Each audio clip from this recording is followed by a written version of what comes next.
Aujourd'hui sur African Woman 2.0, nous recevons Maryse Lokosso, une femme d'exception qui allie leadership, vision stratégique et engagement citoyen. À travers son parcours riche et inspirant, elle partage avec nous sa passion pour le développement économique et social de l'Afrique, tout en soutenant l'éducation et l'émancipation des femmes. Une rencontre inspirante avec une femme qui trace la voie pour la jeune génération. Avec authenticité et détermination, Maryse nous montre comment conjuguer excellence professionnelle et engagement social. Son histoire est un véritable appel à croire en soi et à agir pour un avenir meilleur.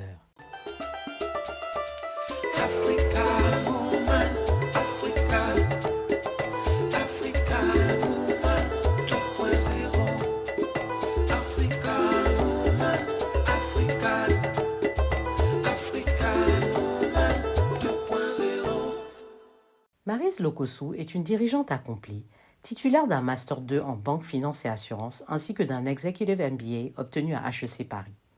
Forte de plus de 18 ans d'expérience dans la banque, la finance et la haute administration publique, elle a occupé des postes de responsabilité au sein de grandes institutions avant de prendre en juillet 2023 la direction de la Caisse des dépôts et consignations du Bénin.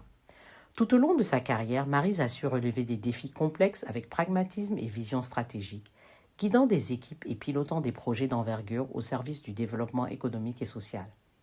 Elle s'investit également pour la jeune génération en soutenant des initiatives en faveur de l'éducation et de l'émancipation des femmes tout en conciliant sa vie de mère et d'épouse.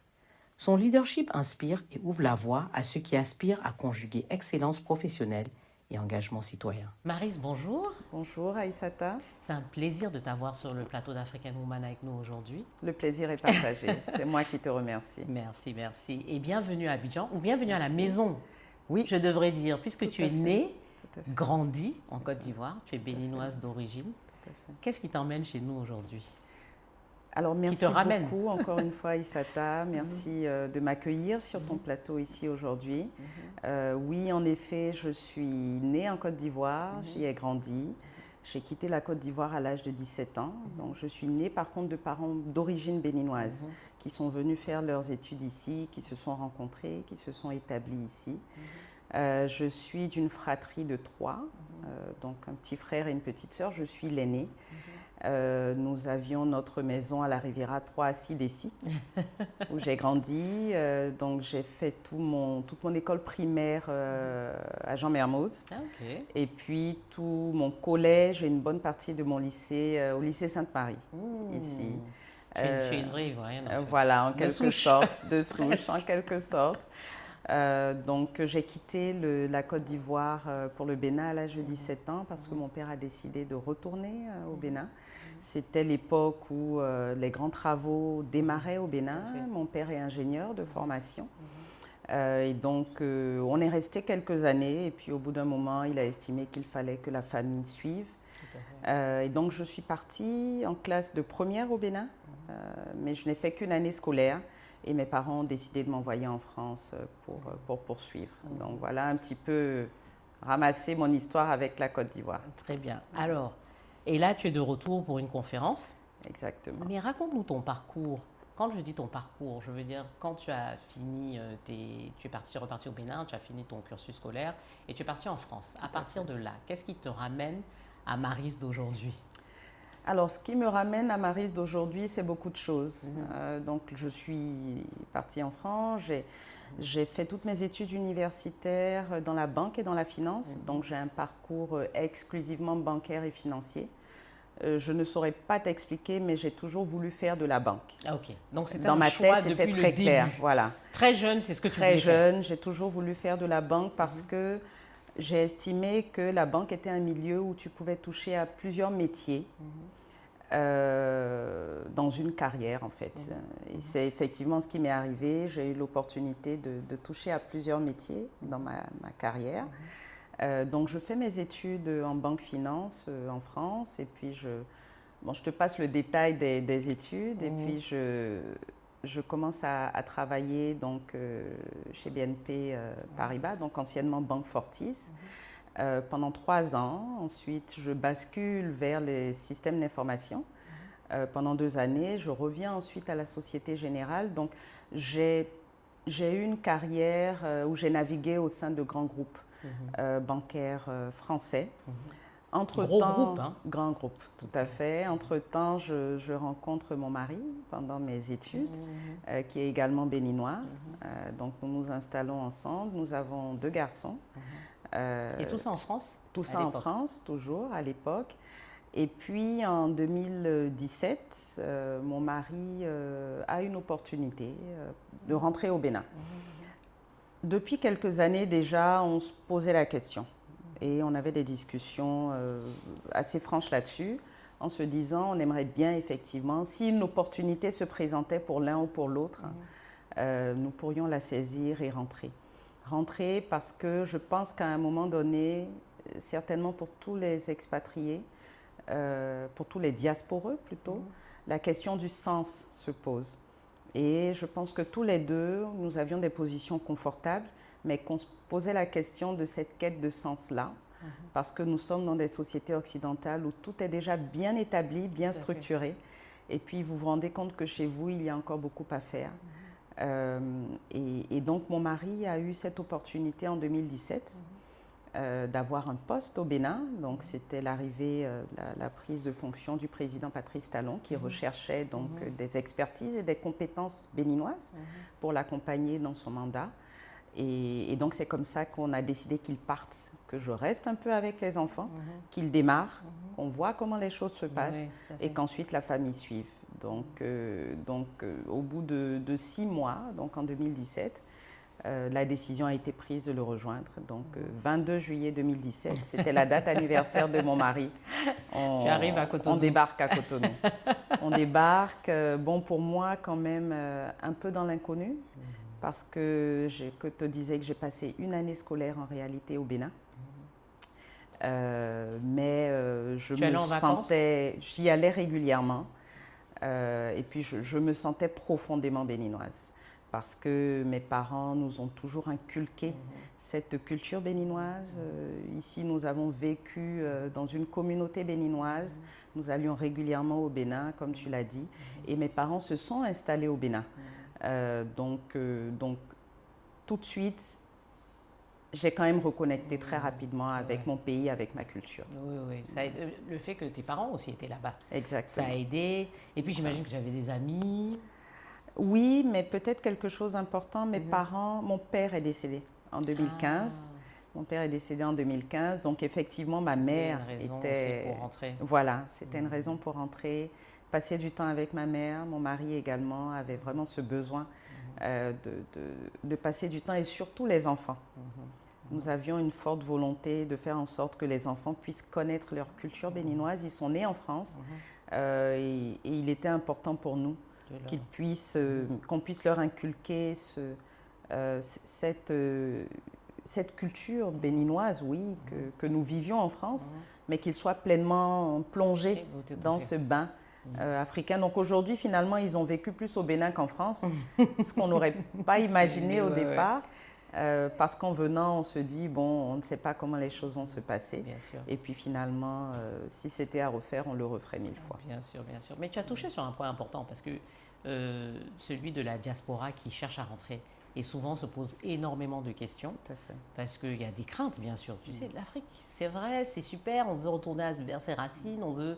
Voilà, mais les réalités sur le terrain ne sont pas évidentes du tout, surtout pour quelqu'un qui a vécu pendant longtemps dans un pays développé.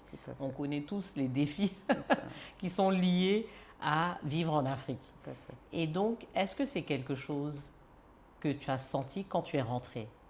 Ça c'est une des questions, premièrement. Deuxièmement, le choix de rentrer, c'est vrai, vous l'avez fait, mais et financièrement, comment vous l'avez préparé? Parce que toi, en rentrant, tu n'avais pas forcément un emploi, c'est ça? Alors, quand je suis rentrée, j'ai eu... Alors, et ça fait partie effectivement des recommandations que je donne souvent aux personnes qui veulent rentrer. Il ne faut pas penser que nos pays vous attendent. En fait, cette idée de dire que nous venons comme des stars, comme c'était le cas avant, où il y a très peu de compétences locales et où on est vraiment courtisé, recherché, pour moi, ce temps, il est révolu. Nous sommes dans des environnements où l'éducation africaine s'est beaucoup développée aussi et où les compétences locales, nous avons une jeunesse qui est formidable. qui n'est peut-être pas parti, mais qui a des compétences tout aussi, et une expertise tout aussi intéressante et importante que nous qui revenons de l'étranger. Donc, il faut être connecté au terrain. Moi, j'ai plein de gens qui m'approchent en me disant « oui, je veux rentrer, je t'envoie mon CV ». J'ai dit « non, ça ne marche pas comme ça, tu ne m'envoies pas ton CV ». Déjà, il faut que tu reviennes souvent, il faut que tu comprennes l'environnement, il faut que tu étudies les dynamiques en cours, il faut que tu saches où te positionner, comment te positionner, que tu saches ce que tu veux. Et ensuite, moi, je peux t'accompagner. Mais tu ne me balances pas ton CV en me laissant faire tout le travail finalement. C'est ça, en fait. Ce qu'on ne fait pas en Europe, on pense qu'on peut le faire en Afrique parce qu'en venant de l'Occident, on a peut-être un avantage sur ceux qui sont là localement. Aujourd'hui, ce n'est plus ça.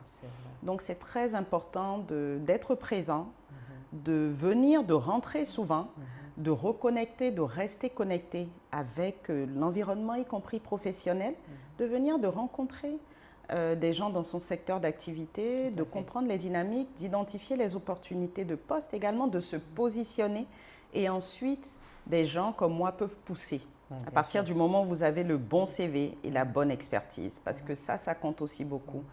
Je recommande, j'appuie, mais lorsque je suis convaincue que la personne en face a la bonne expertise. Bien sûr. Donc ça, c'est un point important. Et oui, sur le sujet financier, tu as totalement raison. Ce type d'aventure se prépare. Tu n'arrives pas, tu ne débarques pas, tu peux débarquer avec ton sac à dos sur le dos et te débrouiller sur place, c'est aussi possible. Mais effectivement, la recommandation, c'est qu'il faut le préparer. Il faut commencer à mettre un peu d'argent de côté, arriver avec un minimum de capital. Pour ceux qui ont les parents sur place, c'est génial parce que tu peux déjà arriver et te faire héberger chez les parents pour pouvoir commencer à mettre un peu d'argent de côté. Mais il faut rester structuré dans sa façon de préparer son retour. Et j'ai l'habitude de dire que pour moi, il faut le vivre comme un projet. Donc tu prépares ton projet, tu te donnes des échéances, tu te donnes des deadlines, les moyens aussi en face, et puis tu suis. Donc tu suis ton projet et tes différents jalons. Tout à fait. Et donc, pour revenir à ta question, oui, quand je suis rentrée, effectivement, je n'avais pas de poste tout de suite, mais j'ai travaillé mon réseau. J'ai rencontré des amis qui étaient sur place, qui étaient restés. J'ai fait circuler mon CV également. Et c'est comme ça que, et très rapidement d'ailleurs, et je dois dire que c'est une chance, au bout de 2 mois, j'ai eu l'occasion de rencontrer le ministre de l'économie et des finances qui recherchait donc des compétences dans le domaine de la finance pour l'accompagner. Et c'est comme ça que j'ai pu candidater et qu'il m'a sélectionné et retenu pour occuper alors au départ un poste de chargé de mission en charge de la notation souveraine du Bénin et des financements internationaux parce que nous commencions à approcher les banques internationales pour lever les premiers financements et que suite à cela, j'ai été nommée conseillère technique en charge des financements internationaux du ministre. Et il faut préciser que c'est à cause de tes compétences aussi. Totalement. Et ça, c'est vrai que c'est important de le dire. Mais tu sais, ce qui est paradoxal, c'est que on ne pose pas toujours la question à un homme. Oui, non, mais parce que on a l'impression que les hommes, ils méritent tout. En fait, que c'est naturel qu'ils aient les postes. Pour les femmes, on se dit, elle devait connaître quelqu'un. Avec qui elle a tricoté. Exactement. Avec qui elle connaît là-bas. Exactement. Alors que, bon, pas forcément quand tu as les compétences, mais ça passe très bien. Et tu sais, je pense qu'on aura vraiment gagné la bataille de l'égalité de genre lorsqu'effectivement on ne se posera plus la question de savoir ce qui a amené une femme à un poste à responsabilité. Parce que j'ai l'habitude de dire aux femmes que je rencontre également que tout ne se joue pas qu'à la compétence en réalité. Oui, c'est vrai. Tout se joue aussi au réseau. Bien sûr. Autant pour les hommes que pour les femmes. Pour les femmes, tout à fait. Il ne faut pas penser que ce sont seulement les plus compétents qui arrivent à des postes à responsabilité. La compétence, effectivement, pour moi, c'est la base. Mais à compétence égale, tu ne seras pas forcément sélectionné si tu n'as pas activé aussi d'autres leviers, dont les réseaux. Donc, en soi, ce n'est pas grave d'activer ces réseaux. Au contraire, c'est essentiel de cultiver et d'activer ces réseaux. Mais par contre, la compétence, elle est indéniable, elle est indiscutable et elle est indispensable. Surtout si tu veux garder le poste. Exactement. Parce que le tout n'est pas d'y arriver. En fait, c'est ça. Parce que tu peux y arriver et ne pas savoir performer. Totalement. Et donc, malheureusement, on est obligé de te libérer. Totalement. Donc, les deux sont essentiels. Sont essentiels. Les deux sont essentiels. Je suis totalement d'accord. Donc, quel a été ce moment marquant dans ta vie qui a un peu fait basculer ta trajectoire? Dirais-tu que c'est le moment où vous avez décidé de rentrer au Bénin?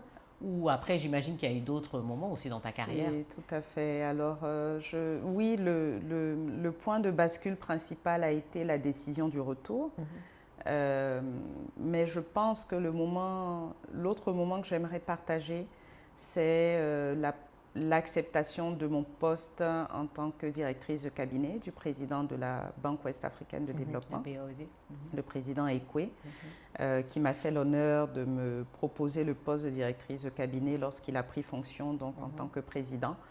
Et je t'avoue que cette décision a été déchirante pour moi parce que rentrer au Bénin, je rentrais avec mes enfants et je rentrais reconstruire ma famille, retrouver mon mari.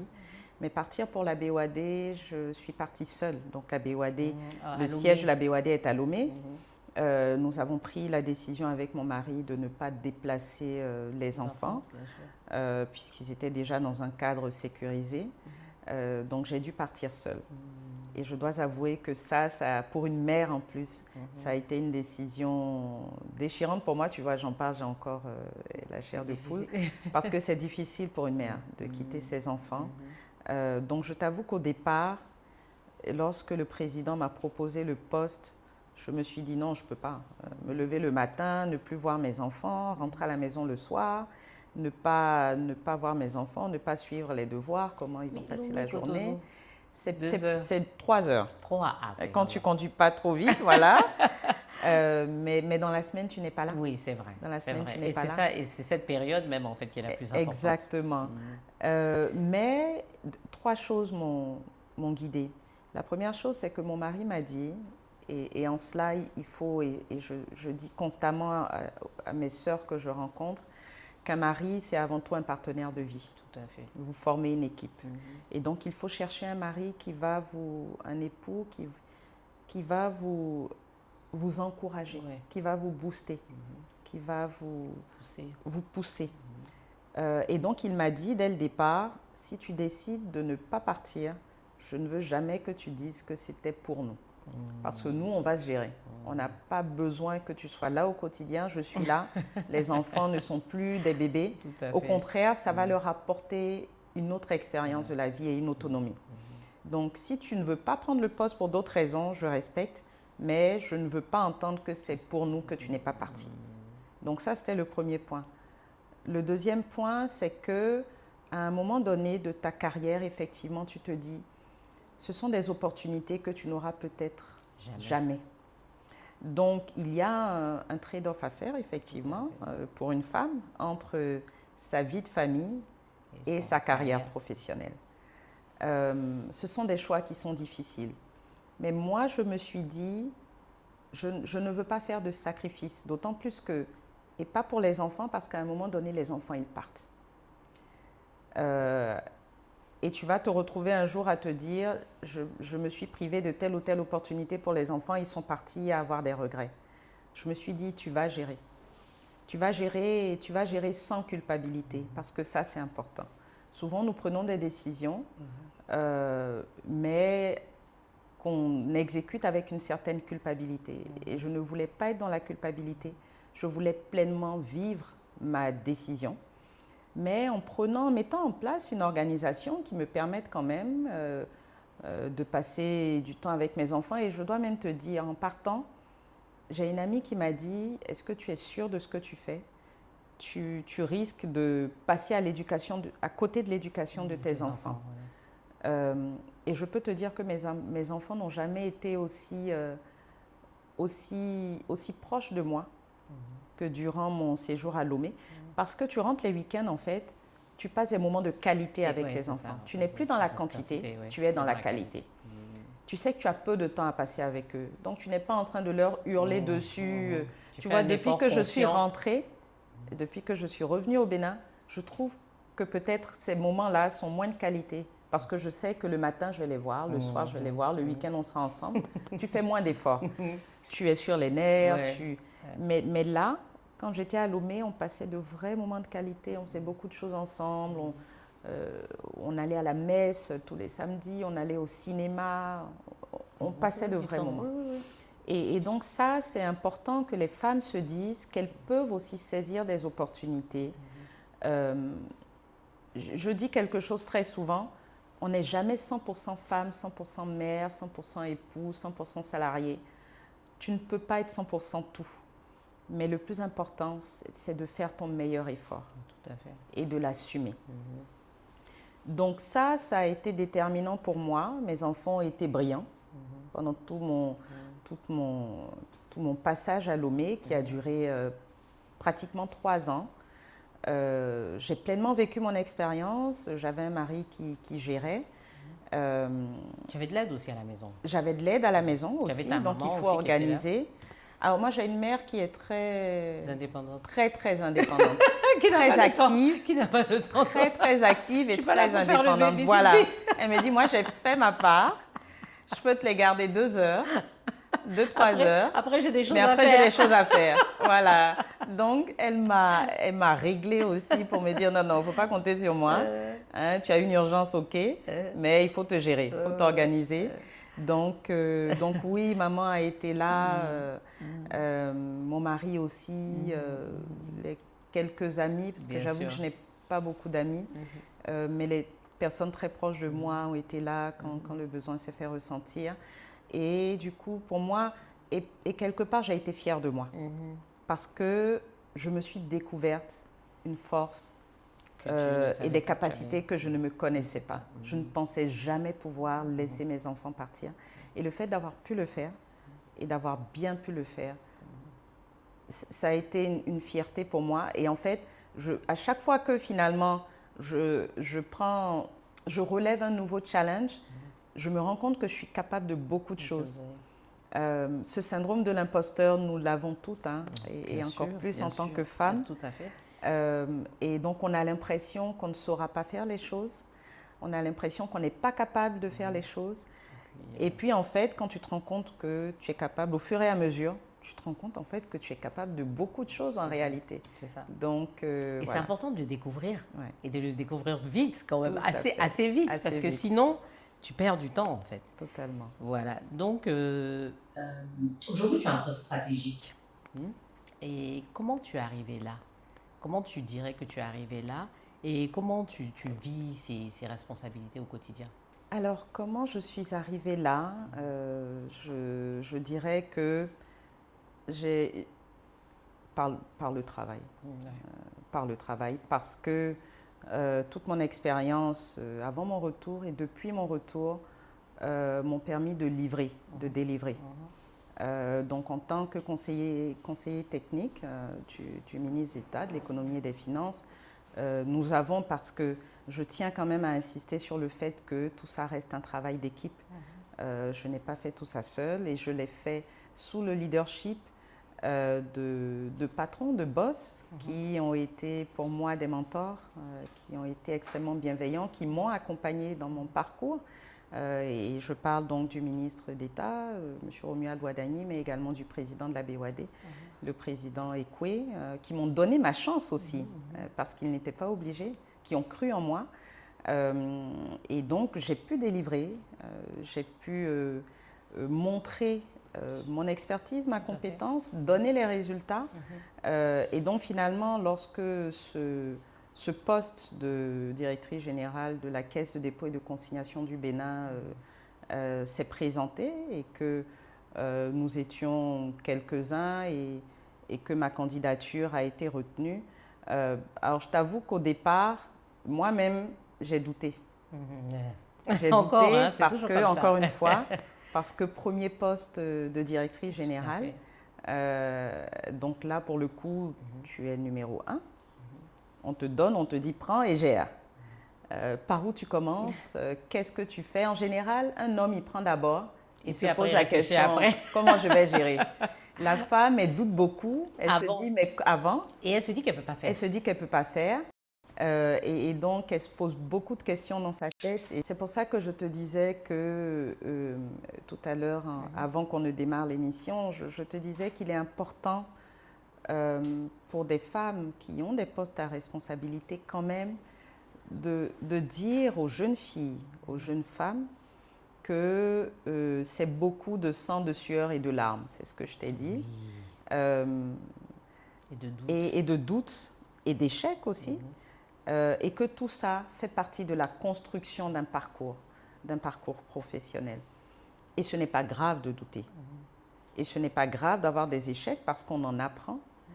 Mais le plus important quand on te confie ce genre de poste, c'est de te dire que tu es capable déjà de le faire. C'est d'avoir cette assurance que tu es capable de le faire. Et ensuite, tu mets en place tous les moyens pour pouvoir y arriver.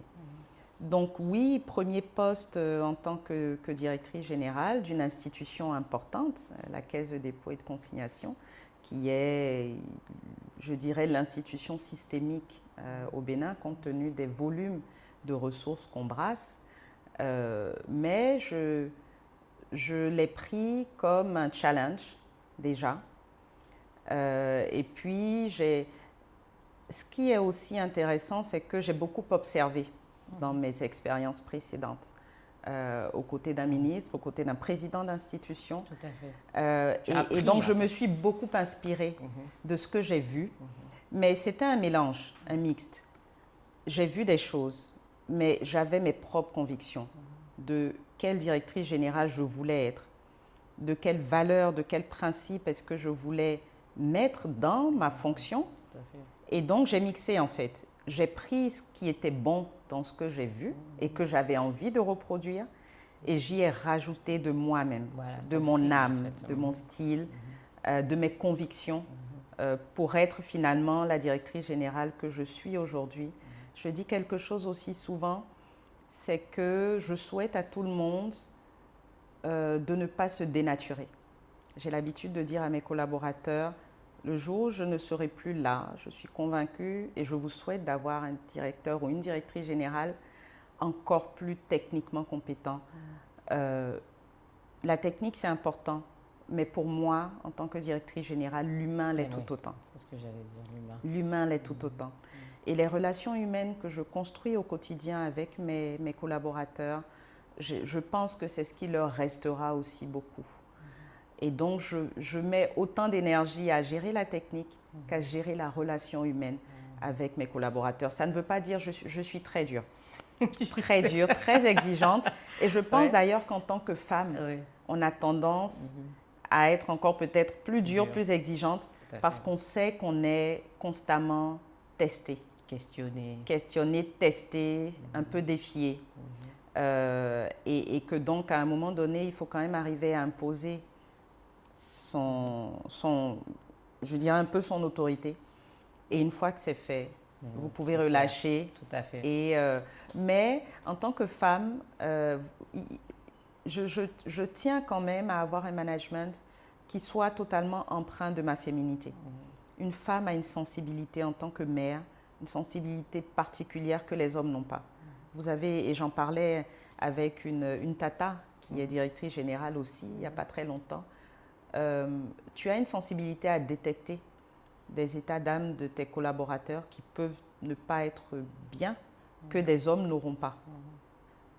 Et on avait une discussion d'ailleurs avec nos époux qui disaient effectivement on n'a pas la même sensibilité. Absolument. Et ça c'est important pour une femme de garder cette sensibilité féminine dans son style de management. Quand on est une femme à un niveau de responsabilité, on a tendance à vouloir devenir comme un homme. Oui, c'est ça. Et ça, c'était une de mes questions. Voilà. Est-ce que tu as le sentiment de devoir en faire davantage pour t'imposer en tant que femme?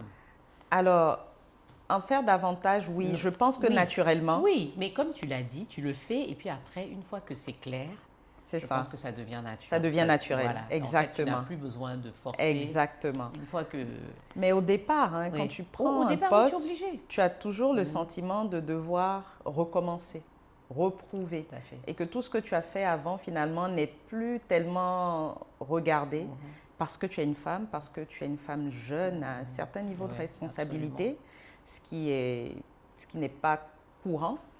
Et que donc tu dois constamment refaire tes preuves. Mais il faut quand même aussi, et ça c'est un point important, je pense que nous les femmes, on se met une pression supplémentaire aussi. On a le sentiment qu'on est épié, parfois peut-être que tu n'es même pas si épié que ça, mais tu as constamment le sentiment d'être épié, d'être regardé et de devoir en faire beaucoup plus. Et donc tu te rajoutes une pression supplémentaire. Absolument. Et je pense qu'il faut juste se dire, on a pensé à moi, on m'a donné ce poste, on a estimé que j'étais capable de le faire et c'est bon et je vais le faire et je vais y arriver. Et c'est un poste, c'est une position comme tout autre, comme en tant que directrice de cabinet, comme en tant que conseiller technique. Tu prends le poste, tu déroules ton plan, tu fais ton travail, tu délivres et basta, et ton travail parlera pour toi. Mais maintenant, voilà, j'aimerais quand même sensibiliser les femmes qui prennent des postes à responsabilité à se mettre moins de pression. Ouais. Tout à fait. Ouais. Alors, je veux revenir sur un point que tu as fait indirectement. Alors moi, je parlais avec une jeune dame il n'y a pas longtemps et en fait, elle a commencé à travailler. Elle a commencé un stage et je vois qu'elle a déjà pris des jours pour aller faire des choses et tout. Et moi, je lui ai dit, tu sais, dans la vie, il faut faire un choix. Si tu veux travailler, tu travailles, tu te donnes les moyens de travailler et d'être au travail. Surtout si tu fais un stage. Un stage, tu n'es pas supposé prendre des jours pour aller faire quelque chose, non. Tu te prépares, tu dis à ton mari, écoute, moi je suis en stage, tu gères les enfants, tu as ta nounou, ta maman ou ta cousine, mais tu ne vas pas, à peine avoir commencé à travailler, déjà demander des permissions. Ça ne fait pas partie du deal. Et souvent, les femmes ont l'impression, non, quand je viens travailler, il faut qu'on me donne plus de fait. Oui, quand tu travailles. Et de toute façon, c'est égal pour tout le monde. Tu as des jours de congé, comme tout le monde, comme les hommes, comme les femmes. Mais tu ne peux pas te permettre, il faut que tu te donnes les moyens, si tu veux travailler, d'être au travail. Tout à fait. Et je sais que ça, c'est aussi, en fait, en tant que femme directrice, tu t'es donné les moyens. Totalement. Tu n'es pas devenue directrice en te disant, bon, écoute, je suis directrice, il y a des jours, quand tu as commencé, il fallait que tu te prouves aussi. Totalement. Voilà, donc, et je dis, le choix de carrière, c'est un choix. Totalement. Mais il faut le faire, et si on le fait, il faut l'assumer jusqu'au bout. Et ce que tu dis me parle tellement et j'ai l'habitude de dire aux femmes que je rencontre, on n'est pas toutes obligées d'être carriériste. Déjà, carriériste, ce n'est pas un défaut d'être carriériste. Non, pas du tout. Et toutes les femmes ne sont pas obligées d'être carriéristes. Tout à fait. Mais à partir du moment où tu décides d'être carriériste, il faut pouvoir assumer tout ce qui va avec.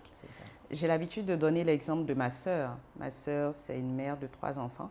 Elle me dit souvent, Maryse, je n'aimerais avoir ta vie pour rien au monde. Ah, voilà. Parce que ce qui est important, pour moi, c'est mes enfants, c'est ma vie de famille. Donc, elle a un boulot, elle s'épanouit dans son travail, mais sa priorité, ce sont ses enfants. Elle ne cherche pas à être beaucoup, beaucoup plus parce qu'elle sait, elle voit avec moi, elle voit avec ma vie ce qui va avec le beaucoup, beaucoup plus. Donc, je dis souvent aux femmes, quand vous faites un choix, et tu l'as dit, il faut l'assumer. Et il faut assumer tout ce qui va avec. Donc souvent, je leur dis, tu es prête. Il y a une jeune fille qui est venue me voir après un événement, la dernière fois, qui me dit, ah, Madame la DG, je vous admire tellement. J'aimerais savoir comment est-ce qu'on fait pour devenir directrice générale. Et je lui ai dit, ma chérie, est-ce que tu es prête? C'est la première question que je lui ai posée. Là, ton côté ivoirien est sorti. Ma chérie, est-ce que tu es prête? Parce que ce que vous voyez dans les réseaux sociaux, Maryse Lokossou, les belles photos, c'est pas ça la vie de directrice générale. La vie de directrice générale et de femme à responsabilité en général, tu te prends des coups. Oui, absolument. Tu te prends des coups. Et je leur dis souvent, j'ai dit, mais moi-même j'ai un chef. Mais vous ne pouvez pas... La pression que moi je vous mets, vous dites que c'est la pression. Pression n'est pas pression. Parce que vous ne connaissez pas la pression d'avoir un ministre d'État ou un président d'institution comme chef direct. Donc, mais j'ai fait le choix d'accepter ces postes-là. Et quand je suis une femme de principe, quand je décide de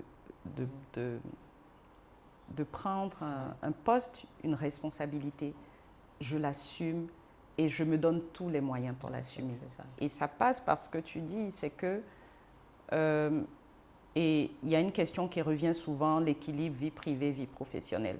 Moi, par exemple, merci d'avoir abordé la question avant que... j'ai du mal à répondre à chaque fois à cette question parce que pour moi, il n'y a pas un standard d'équilibre. Absolument. C'est à chacune de se créer son équilibre et de l'assumer.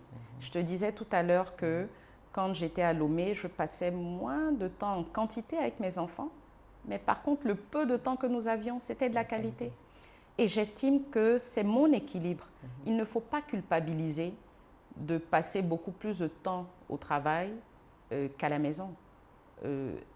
Tu as fait un choix et ce choix implique que tu sois beaucoup plus présent au travail qu'à la maison. Mais quand tu es à la maison, tu passes des temps de qualité avec la famille, mais aussi avec toi-même.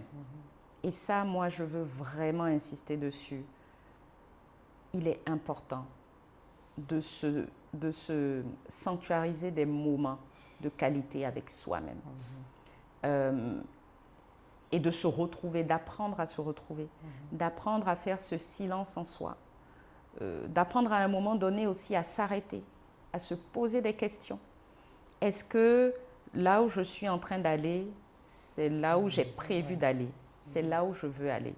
Est-ce qu'à un moment donné sur le chemin, je suis en train de dévier? Si je suis en train de dévier, que je l'assume, c'est bien.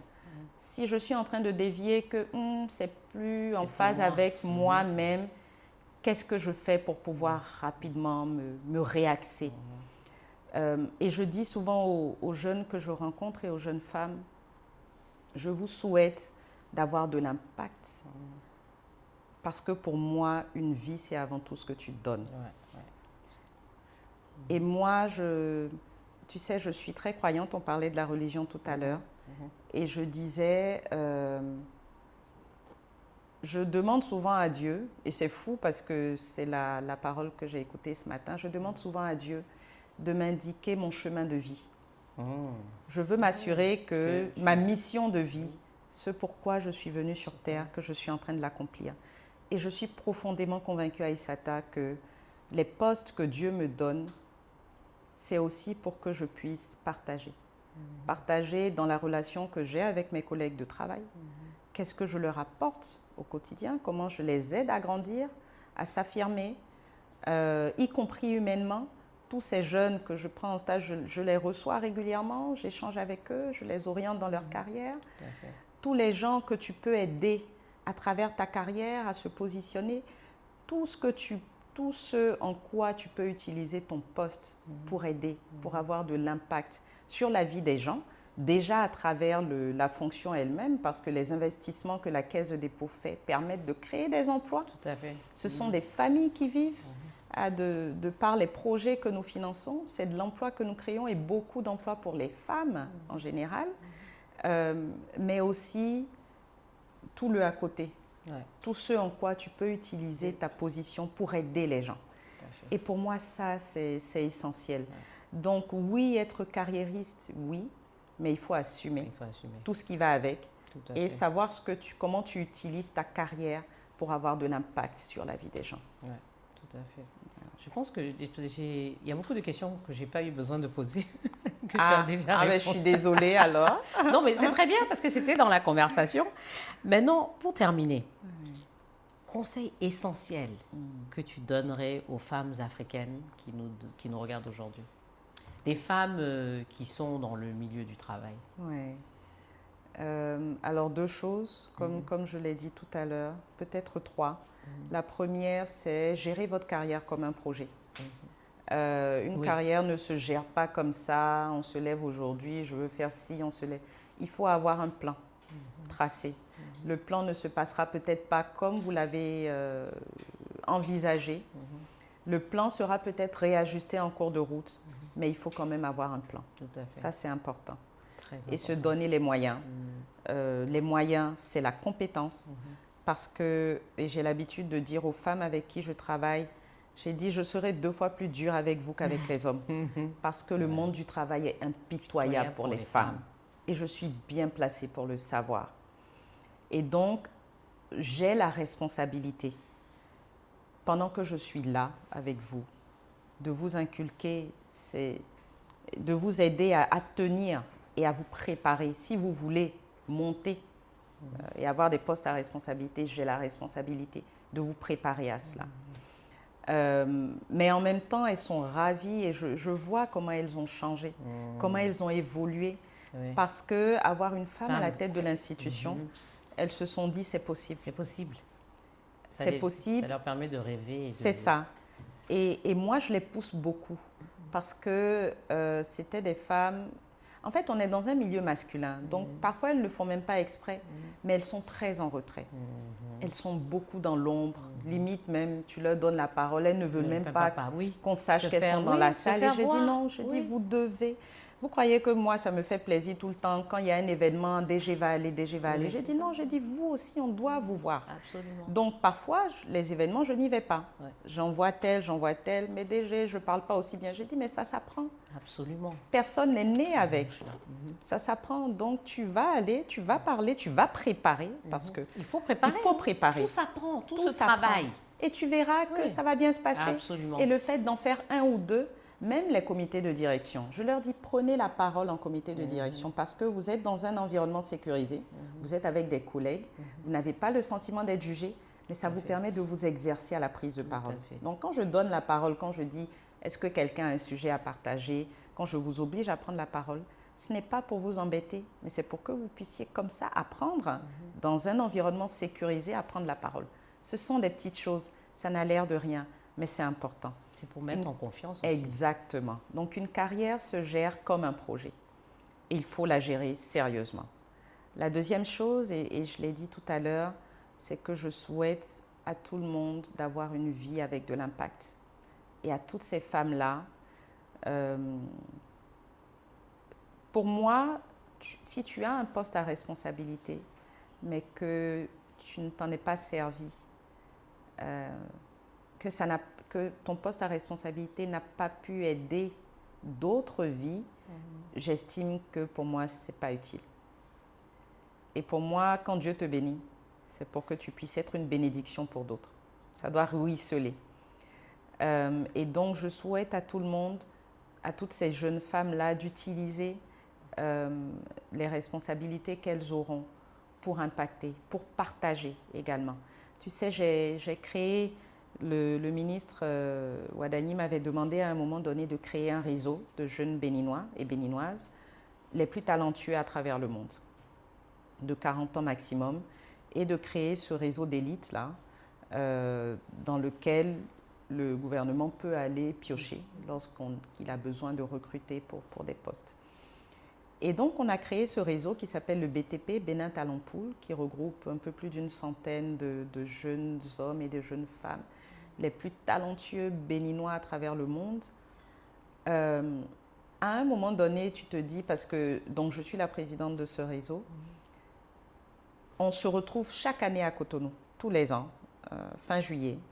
On se retrouve pendant un meet-up annuel de 2-3 jours, pendant lequel nous réfléchissons à comment est-ce qu'on peut aider à construire notre pays. Quelles sont les initiatives qu'on peut prendre? Et je leur dis toujours, j'insiste beaucoup pour dire, ces initiatives, elles ne doivent pas être qu'intellectuelles. Ce sont des gens brillants. C'est 150 cerveaux, jus de cerveau de haut niveau. Mais je dis, pour moi, ce que vous devez laisser, c'est l'impact social. Et donc, je les tanne tout le temps pour qu'ils puissent mettre en place des initiatives sociales qui vont vraiment impacter leur pays. Parce que je dis, c'est ça que vous pouvez réellement laisser. Et donc, voilà, pour moi, l'impact humain. Et je souhaite à tout le monde de laisser cette empreinte humaine-là. Comme je dis souvent, quand on va partir tous, le jour où on ne sera plus là, ce que je nous souhaite, ce n'est pas qu'on égrène nos titres. Elle a été directrice de ci, elle a été ministre, elle a été chef de cabinet. C'est toutes ces actions humaines qu'on aura laissé. Les gens viendront pour ça, diront elle m'a aidé à insérer mon enfant dans telle entreprise, j'étais malade, elle m'a quand même aidé à me soigner, à me réinsérer. C'est ça que les gens retiendront de vous. Donc, pour moi, l'impact humain, il est essentiel. Et puis, le troisième point, c'est soyez vous-même. Et mon mantra, d'ailleurs, c'est soyez vous-même, tous les autres sont pris. Ça, tout à fait. Sois toi-même et construis la personne que tu aimerais être. La personne que tu aimerais être. Donc, ce sont vraiment les 3 conseils qui sont importants que j'aimerais partager avec ces femmes-là. Merci. Sois l'acteur de ton propre film. Exactement. Exactement, c'est ça. Tu es dans ton film, tu as créé ton film, c'est toi l'acteur principal. C'est ça. Donc, merci beaucoup, Maryse. Mais c'est moi qui te remercie. Vraiment, je trouve qu'il y a tellement plus à dire. Ah oui. Et à développer. Tout à fait. Malheureusement, le temps faisant. Le temps faisant. On n'a pas le choix. Non, mais on va passer quand même à la partie du petit cadeau, rapidement. Alors, tu sais, d'abord, je veux te dire, on a pensé à toi. C'est une jeune béninoise qui fait des bijoux. J'adore. Ça incroyable. fait 2-3 ans que... Merci, tu me fais découvrir une... Oui, c'est fait exprès. C'est fait exprès. Incroyable. Parce que j'adore. Elle m'a sollicité il y a 3 ans. Je crois qu'elle voulait m'offrir des boucles d'oreilles. Et j'ai adoré. J'ai adoré et je porte depuis avec plaisir. Tu peux regarder. Parce merci beaucoup. On lui fait Olani bijoux. Et merci. Elle est basée au Bénin. Et elle vend ici aussi à Cotonou. Et tous ces bijoux ont une histoire. Wow. Tu vois comment c'est joli? On dirait l'arbre de vie, ça, en plus. C'est magnifique. En plus, avec ma tenue, je pense que ça irait très bien. Et je pense qu'il y a aussi une bague dedans. Donc, j'adore. Voilà. J'adore. Voilà, c'est ça. Son contact est dedans? Oui, je pense. De toute façon, je pourrais te l'envoyer sans problème. C'est magnifique. Donc là, ça, ce sont des produits qui sont Attends, je regarde la bague. Oui, vas-y. Magnifique, j'adore. Il y en a même 2, je crois. Je vais quand même les montrer. Il y en a qu'une. C'est une. J'adore. Magnifique. Et ce sera ma première de ce style-là. Tu vois. J'adore. Merci beaucoup. Ça, c'est Ayes Essentiel. D'accord. Ayes Essentiel, c'est une jeune dame qui fait des produits ici localement en Côte d'Ivoire. Donc, là, le sac ne dit pas, mais elle s'est développée. Elle vend un peu partout maintenant. D'accord. Et là, il y a... Bon, je te laisse regarder. Excellent, vraiment merci beaucoup. Et tu sais, la caisse de dépôt accompagne beaucoup les PME féminines également. Très bien. Et donc de voir et tu vois, que ce soit le branding, que ce soit le conditionnement, nous arrivons quand même aujourd'hui à faire des choses magnifiques. Qui n'ont rien à envier aux produits européens et c'est magnifique. C'est parfait. Bravo à toutes ces femmes-là. Et qui sont dans l'entrepreneuriat. Et l'entrepreneuriat, Dieu seul sait que c'est difficile, mais qui tiennent. Qui tiennent. Très, très difficile. Le dernier cadeau, c'est une jeune dame qui fait des produits. Donc ça, c'est du thé. Je suis gâtée. Elle fait du thé. Caris Body, elle fait du thé. Et elle fait aussi des produits de peau. D'accord. Et là, on t'a offert du thé. C'est un thé au Kenkeliba, thé Kiliba. Tu regardes. Magnifique. Et ça, c'est le miel. Tu as vu c'est la carte de la Côte d'Ivoire. C'est la carte de la Côte d'Ivoire, incroyable. Miel sacré de Béléban à Denguélé. Magnifique. Magnifique. Non, bravo. Et merci de mettre en avant au Quai du Thé au Bissap. Merci de révéler toutes ces jeunes femmes qui se battent au quotidien, qui font des choses magnifiques. Et qu'il faut soutenir. Et qui nous rendent fiers aussi.